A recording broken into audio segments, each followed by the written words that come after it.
En una época en la que los héroes del fútbol se medían por los goles que marcaban, surgió un portero que desafió toda lógica, un fenómeno que brillaba por su perfección obsesiva y su insaciable deseo de alcanzar la inmortalidad futbolística.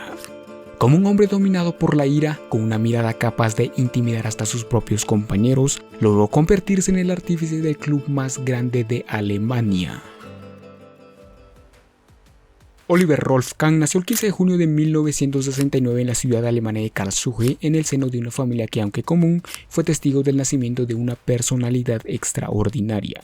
Desde muy pequeño, Oliver no era como los demás niños. Mientras sus compañeros corrían y jugaban en la calle, él pasaba horas cortando el césped de su jardín con una precisión casi obsesiva.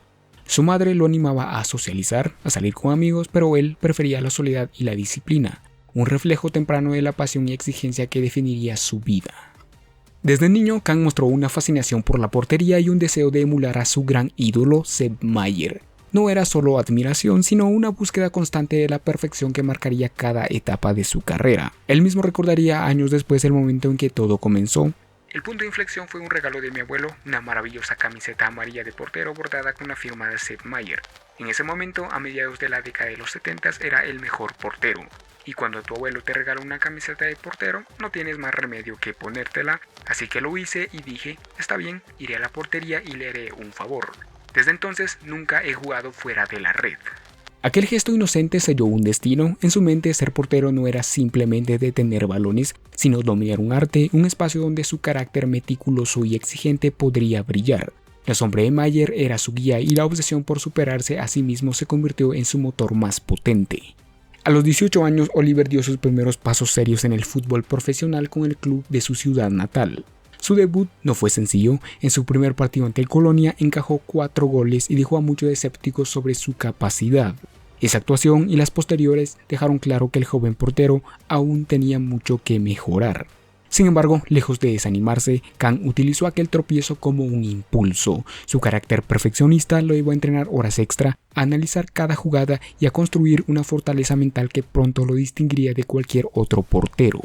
Durante su etapa en Karlsruhe, Kahn no solo perfeccionó su técnica, sino que comenzó a forjar la personalidad que lo acompañaría toda su carrera. Su sola mirada intimidaba, sus gritos ordenaban y su hambre de victoria contagiaba a un equipo que hasta entonces no había conocido la ambición de los grandes. Bajo su arco, el equipo dejó de ser un club discreto para transformarse en un conjunto que competía con dignidad y orgullo, escalando posiciones en la Bundesliga hasta instalarse regularmente por encima del 8º puesto durante 3 temporadas consecutivas. Era la confirmación de que algo diferente estaban haciendo, y los grandes clubes no tardaron en preguntar por el joven portero. La culminación de sus primeros años llegó con la Copa de la UEFA del 93-94, donde el glorioso sorprendió a Europa llegando a las semifinales. La histórica remontada frente al Valencia con un 7-0 en Alemania tras haber perdido 3-1 en la ida, puso de manifiesto la primera gran marca de Kahn en la élite del fútbol continental. El joven Oliver Kahn había nacido para desafiar límites. Su infancia solitaria, su disciplina férrea y la influencia de su ídolo Sepp Maier habían sentado las bases de lo que sería una carrera marcada por la gloria, la controversia y la leyenda. Incluso antes de dar el salto al Grande de Baviera, ya se vislumbraba al titán que redefiniría lo que significaba ser portero en Alemania y en el mundo entero.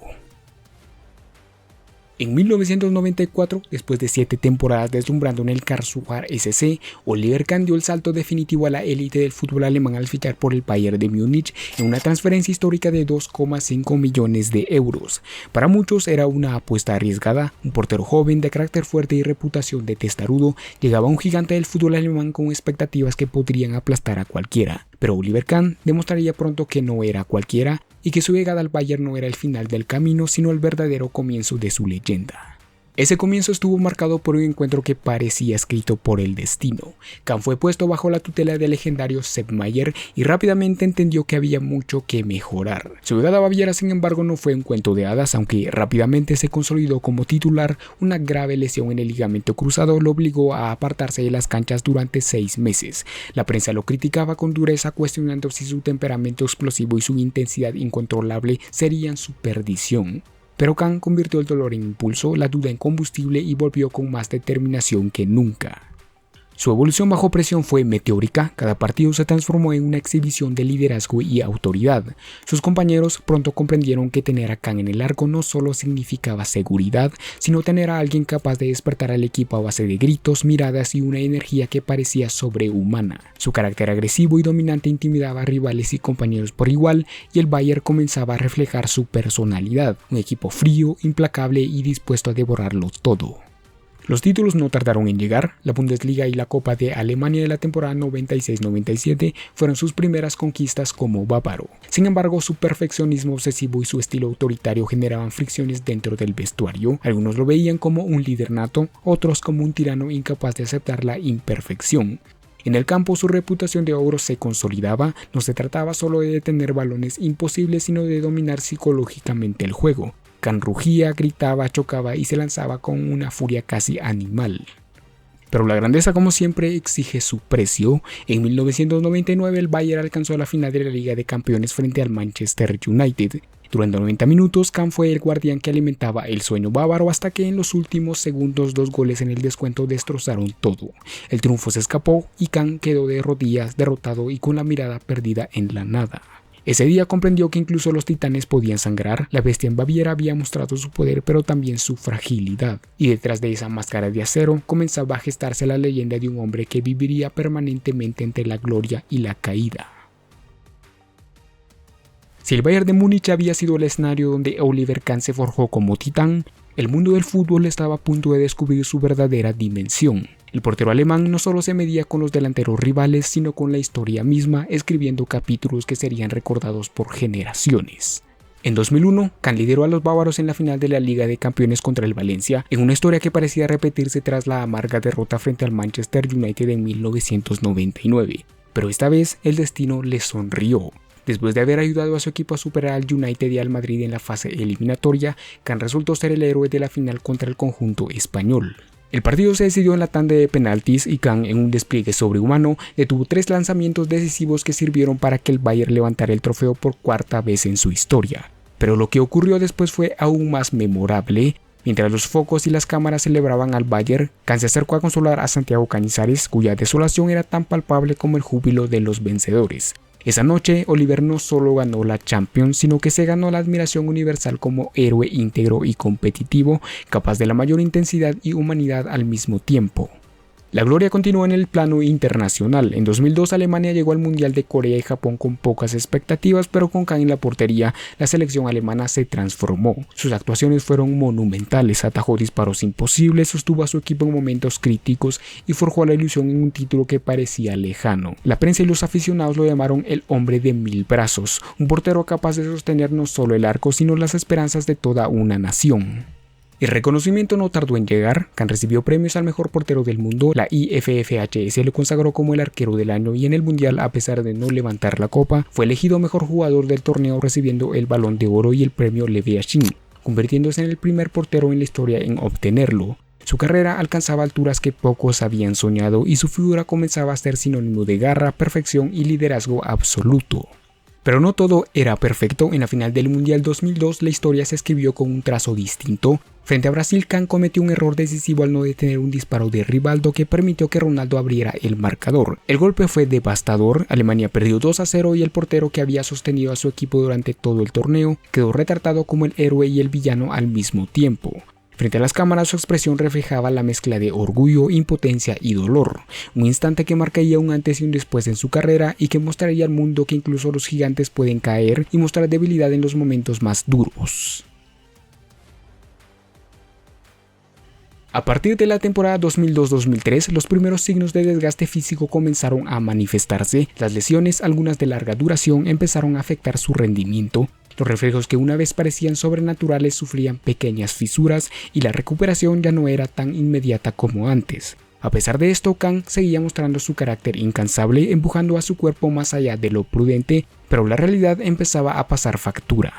Los errores comenzaron a ser visibles y las derrotas más amargas. En la Liga de Campeones 2003-2004, un disparo aparentemente sencillo encontró su camino hacia la portería del Bayern y la eliminación del equipo dejó claro que incluso los héroes pueden fallar bajo presión. Mientras tanto, su rol en la selección nacional también empezaba a cambiar. Tras la Eurocopa 2004, Jürgen Klinsmann decidió apostar por Jens Lehmann como titular para el Mundial 2006. La noticia fue inesperada para Kahn, el capitán y el alma de la selección, iba a ser suplente de su rival de toda la vida en la Copa del Mundo que se jugaría en su propio país. Sin embargo, la respuesta del titán fue un signo de madurez. Lejos de la arrogancia que marcó sus años de plenitud, Oliver se convirtió en un pilar silencioso de apoyo, motivando a sus compañeros y ofreciendo toda su experiencia desde la sombra.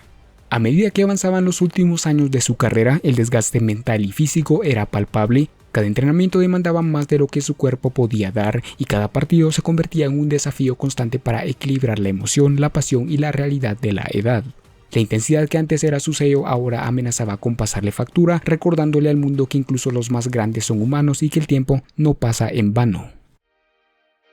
Después de una carrera que parecía eterna, el momento que todos los aficionados bávaros y amantes del fútbol temían y a la vez esperaban, finalmente había llegado. La temporada 2007-2008 marcó el fin de una era. El portero que había dominado los arcos de Alemania y Europa durante casi 2 décadas estaba listo para colgar los guantes. El 17 de mayo de 2008, Kahn disputó su último partido como profesional. Desde el primer silbido, el Allianz Arena se convirtió en un templo dedicado a su figura y en el minuto 89, tras 557 partidos oficiales en la Bundesliga, un récord que lo colocaba como el tercer jugador con más encuentros en la historia de la competición, Oliver Kahn fue sustituido por Michael Rensing, su sucesor en la portería bávara. El bullicio y la emoción se mezclaron en un momento eterno que hizo recordar los números de su grandeza. 632 partidos con el Bayern de Múnich, 429 encuentros en Bundesliga, solo detrás de Sepp Maier, 292 porterías a cero, 8 Bundesliga, 6 copas alemanas, 6 copas de la Liga, una Champions League, una Copa de la UEFA, una Copa Intercontinental y una Eurocopa, además de 3 trofeos al mejor portero de Europa. Pero más allá de eso, el titán de Allianz Arena no solo se retiraba con trofeos y reconocimientos, sino con la certeza de haber materializado el sueño de aquel niño de Karlsruhe, transformándose en un ídolo inquebrantable cuya perfección, temperamento y legado serían recordados mucho después de lo que algún día pudo imaginar.